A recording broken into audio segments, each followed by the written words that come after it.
With the end of the NEL coming within the next few months and a whole new array of final predictions popping up on bids, I thought I would give my final thoughts regarding the top 23 Blue Lock players who will make it through the NEL to go to the U20 World Cup arc whilst estimating their final bid values. I won't keep you here for long, but just checking to see if you're subscribed to the channel is greatly appreciated. And of course, join my Discord with a link in the description. Alright, short intro. You guys want to see what I have to say, so let's get into the video with our 33rd slot, and of course, this is all my own opinion. This just barely makes the cut on a goes to Kiora. I believe the whole hanging in the balance mindset, the borderline that can go either way for his career, can be demonstrated with him just making it through as the 23rd player in Blue Lock. Before this latest match with Munich vs PXG, he had no bid to his name. It already gives a big advantage to other individuals, even if they don't get a notable play. So Kiora assisting to Kaiser's Magnus goal will definitely be the difference maker we see for Kiora as of right now. This assist plays into Kyora's whole underdog philosophy, a goal so good that Lorenzo himself stated that was easily worth a 500 million yen auction. I wouldn't take that as an accurate sum. In fact, I think it's quite the senseless assumption, but Lorenzo has usually been right with valuing performance in the past, so if in some way, somehow that's the case, the value of creating that goal scoring opportunity should partly go to Kyora, so I would give him a 25 million yen bid. Coming in just ahead of him, we have Fukaku. Since Fukaku already has this bid active, he will be at the 22nd position, as the series clearly wants a substitute goalkeeper for Gagamoru, even if Fukaku has had less saves in the NEL than the Bachi goalkeeper. Anywho, this slot provides him a bid of 28 million yen. In the 21st slot, I have given this position to Raichi. Upon my personal evaluation, Raichi received the biggest value bump through limiting Snuffy's options passing to players in Ubers, which allowed Isagi to match Snuffy's metavision ability and football IQ, even if temporarily. Alongside this, Raichi's absurd stamina has carried him in this last high-stakes game, so naturally this heavy work will award players who stuck it through to the end, and since this game is deciding which team in the NEL stays undefeated, it's due to my own personal beliefs of this match's conclusion that I see Raichi best fitting in this position with a bid of 30 million yen. The 20th slot will go to our local dumbass Santetsu, an effective runner and efficient marker, and with such helpful acceleration, I can see clubs viewing that as a valuable asset after seeing Loki play in this current match. Yeah, showcasing the top performance of skill of someone who holds a similar weapon to you is actually an unintentional effect onto those similar players. Clubs have to capitalize on Santetsu knowing he possibly has the capabilities to reach that level. He had his way of keeping Konagami off Shido, which may have not resulted in much for Shido, but still shows skill on Santetsu's behalf, so for all of that I'll be giving him a 33 million yen final bid. Next up in 19th will be the former ace striker of Japan U20, Sendo. He's had quite the great performance, assisting with Burū, clutch saves, and even his first and only goal in the NEL. Unfortunately, his last match like the rest of the Ubers, so he has no way to get any higher on the charts, making him the lowest value goal scorer in the NEL, but at least he makes the cut with a bid of 37 million yen. Following Sendo is his teammate Nico, but also tying with Nico we have Hiyori. Both these players have been valuable assets as non-strikers. Nico, through his usage of metavision, has made his point of shutting down strikers effectively, and once again in that category of unable to gain a higher bid. So what about Hiyori? Why is he this low? Well, to be frank, his performance in Munich vs Ubers to me was much more impressive, as he was able to outmatch Lorenzo, unlock metavision, and overall be a completely busted player, and resulting in an amazing assist for Isagi, which only landed him an original 20 million yen bid. So to only double it actually makes a lot of sense. Even if he hasn't achieved a direct assist like the last game, he has still had an impactful presence in the most important game of the NEL, with passes similar to Sai Itoshi, blocking scoring opportunities, and handling himself in many situations in an individual manner, and being one of the pieces to Isagi's last goal, and being one of the pieces to Isagi's goal is all aspects you have to consider and give props to, which to me earns him a bid alongside Nico of 40 million yen, tied in 17th place. Following after will be Kurina in 16th. His general impact on the game has been diminished significantly, as he doesn't have the stamina capacity to keep pace with metavision users and highly skilled opposition for even half the game at this point. And whilst his passing abilities are reliable and consistent, the Planet Hotline system was reaching its end before we can even see any diminishing returns, since Hiyori was inserted in and now has become Isagi's most reliable passing option. Kurina holds a massive bid lead over Hiyori however, and since speed has been a big takeaway of this match due to Loki, as I said for Zantetsu, that would likely get valued a little bit higher than usual, which leads me to believe that Kurina will receive a bid of 42 million yen. Tied in 14th will be both Ayu and Gargamaro. It seems fitting as both are equally vital defensive assets in their teams, Ayu with his insane height and reach and Gargamaro with his amazing reflexes and flexibility. This will score both of them a placement in the top 15 Blue Lock facility players. Gargamaro may have only one notable save against PXG with Rin's attempted goal, but not only was it an impressive save on an unpredictable ball, but it saved the entire game for Munich for the moment, which is why I believe Gargamaro will receive a final bid of 45 million yen, much like Ayu's final bid. So now we're down to the final few positions before we reach the top 10, and I only saw it fitting to have the previously top 6 players of Karasu, Yukimiya and Otoya in these slots, but what order should they all go in? They all have the opportunity to significantly increase their bids, but I believe it's safe and rational to assume this is the order that will be taken. Karasu in 13th with a bid of 48 million yen, Yukimiya in 12th with a bid of 49 million yen, and finally Otoya in 11th with a bid of 50 million yen. To explain my reasoning, Karasu is the character we have clearly seen the most out of as of recently, but up until he actually accessed Metavision for the first time, he was doing relatively nothing, but now he's being showcased in a good manner. It's just too bad that the opportunity for Yukimiya was given and he instantly shows an immense amount of impact in a shorter amount of time compared to Karasu from unlocking Predator's Eye and soloing the opposition with his street style of dribbling. And also the same Loki effect that I said for Korona and Zantetsu applies to Yukimiya as well. With Yukimiya also being ahead of Karasu by 1 million yen prior to this match, I believe he has a better situation to stay ahead of his former second selection teammates. As for Otoya, he is one of the 3 useful players representing Barcha, and something tells me he won't get a goal, but will likely keep his lead over Yukimiya and Karasu, just edging the lead over them at 50 million yen. It also comes down to goals scored, as Yukimiya and Otoya both have 1 goal to their name whilst Karasu has none. But let me know what you guys think. Who out of these 3 will come out on top? I'm super curious to see everyone's perspective on this matter. Finally, we strike into the top 10 of the NEL. It's unlikely you're going to be shocked in who will make this top 10, so you're all here to listen to the bids I will give out to these remaining players. Let's not waste any time and move over to our 10th slot. Number 10, I believe will go to our dark horse Kunigami. In regards to the recent impact of the current game's development, Kunigami is likely one of the lesser important characters.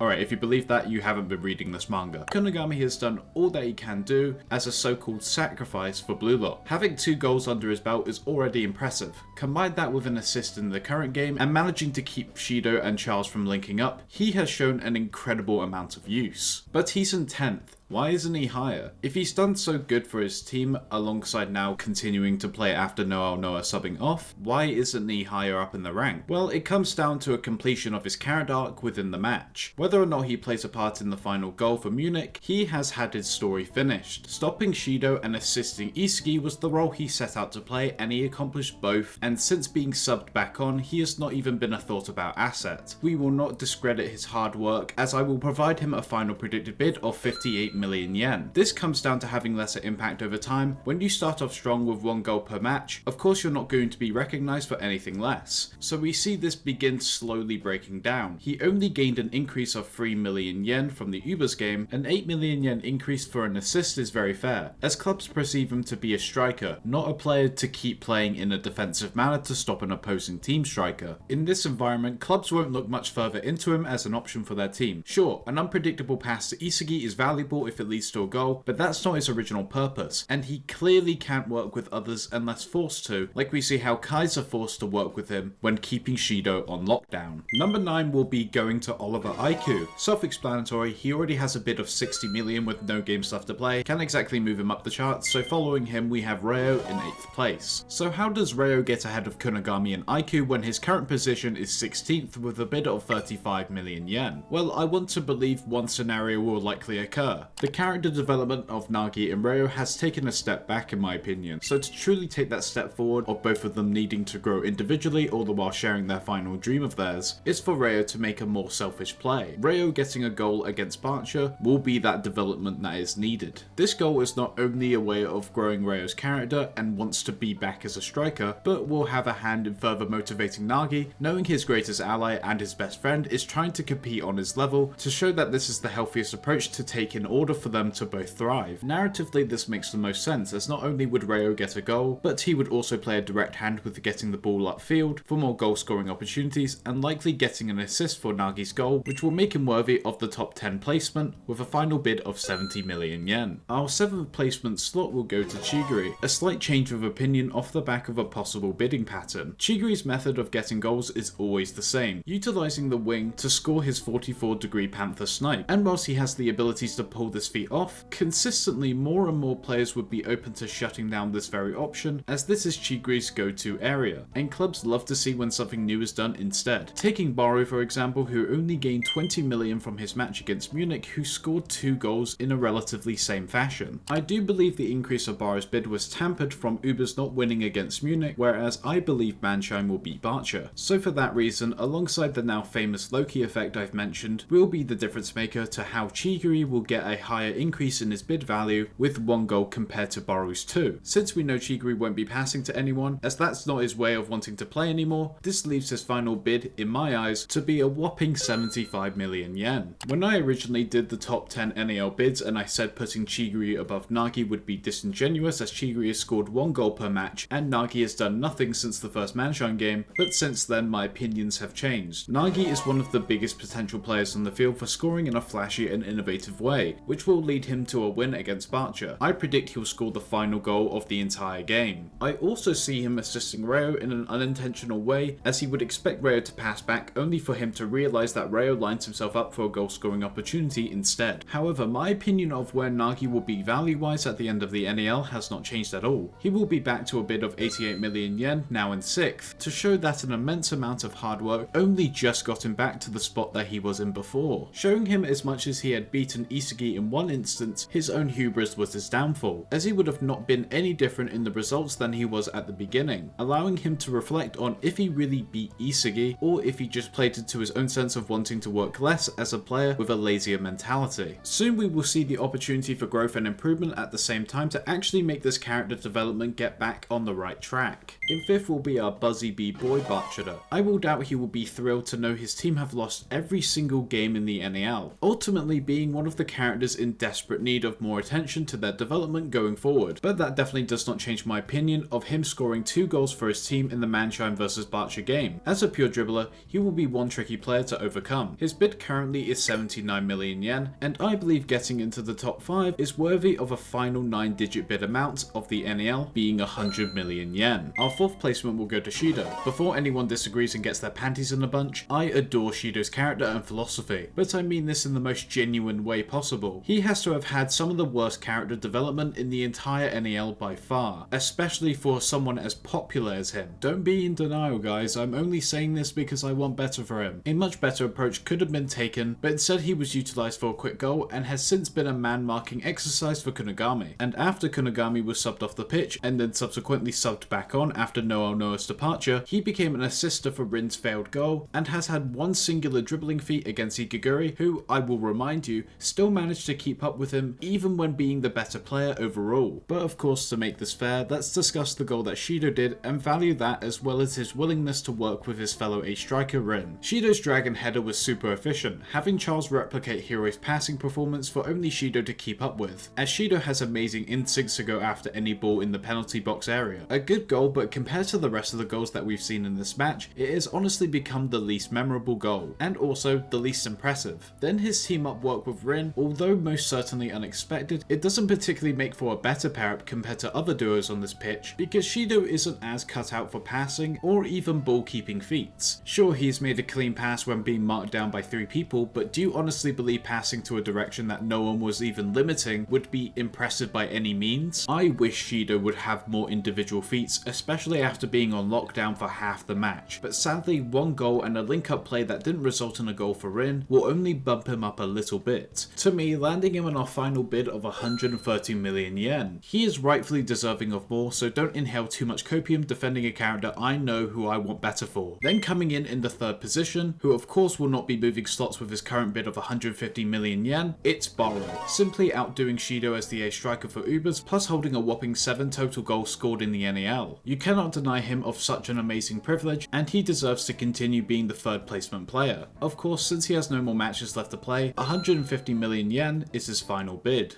And now it is time for the dramatic climax. Will Isagi manage to surpass Rin, or will Rin stay on top and continue to cement himself as BLUELOCK's best striker? When I had made my original video on this matter, my overall consensus was that I would see the two actually draw with a total bid of 250 million yen each. However, in this final prediction video, I have not changed my mind. In my mind, both Rin and Isagi will draw as the final result of the NEL. To all my fellow BLUELOCK content creators who have fought me on this point, and to any of you unsatisfied with my prediction, allow me to explain further. Once again, you're allowed to disagree with my opinion, even by the end of it. Rin and Isagi's performances all line up to a situation where no matter win or loss, it makes me believe a draw is the most likely scenario, especially when considering Isagi still needs a direct rival to compete with to make the rest of the BLUELOCK cast relevant to his improvement. Yes, Isagi will gain main rivals during the U20 World Cup arc, and that aspect shouldn't change even if he doesn't beat Rin. But that doesn't take away from the fact that Rin is a rival Isagi shouldn't simply move past. Rin is already on a direct level or above Kaiser's current skill level, and this is evident through this manga panel, implying that Rin is on the level of New Gen 11 players, and is worthy of the title fitting all the requirements. To explain why win or loss I could see this being a draw, if PXG win, with Rin as the final goal scorer, which is the most likely goal scorer in this scenario, his bid can be inhibited through his own irrational goal scoring approach when getting PXG a second point. A risky and destructive play clubs may not be drawn to, as it could risk the entire games for said clubs. However, PXG winning would likely result in Rin remaining as the top player with a bid above Isagi, but I expect Munich to be the team to win this final match. From here, with Isagi either winning with his own goal or someone else on his team scoring instead, his overall performance and importance of winning this final game of the NEL to decide which team stays undefeated will result in a significant boost that allows Isagi to make up for the 48 million yen gap between himself and Rin and more. And I see this as the most possible with my prediction of Munich winning. Since Rin is already hard to catch up with, having an almost 50 million yen lead, I can't think realistically of how Isagi is surpassing him unless something absolutely absurdly spectacular will occur, leaving both players with a final drawing bid of 250 million yen, sharing with the first place positions, setting them up to compete on the main stage of the U20 World Cup arc. However, let me know what you guys think will happen. Let me know what bids you think Isagi and Rin will end up with in the comments down below. Thank you all so much for watching this video. Be sure to like and subscribe, and until next time, peace. In the arms of the angel, I don't know the rest of the words. Rip Nana say Tokimitsu and the other guy.